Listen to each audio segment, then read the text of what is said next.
This is 3 Minute Finance, and today we're going to look at negative interest rates, which we've seen crop up recently in Euro and Japanese bond markets, and it challenges the conventional knowledge you can simply place your money in the bank and earn interest. Instead, with a negative interest rate, you're paying for the money to stay in the bank, almost like rent.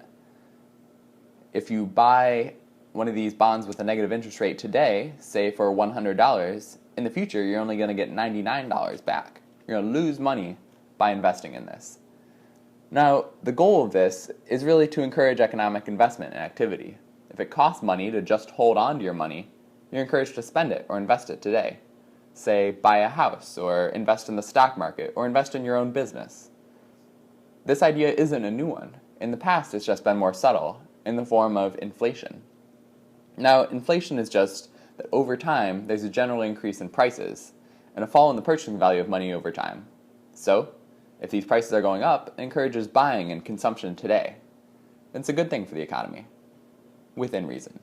Say you're at the store and something's on sale today. You may buy it even though you don't necessarily need it now, because the price will increase tomorrow. This is what inflation does. It encourages purchases today and introduces a sense of urgency into the economy, because in the future, we know prices will be higher. Now, the past couple years, inflation around the world has been pretty low. In the US, it's been under 1%. And as recently as 2011, it was at 3%, or 2007, it was at 4%. Recently, these really low levels of inflation mean that prices don't rise over time, and effectively ends that urgency of the sale. It turns it from sale today only to sale always, or sale as long as we can see in the foreseeable future.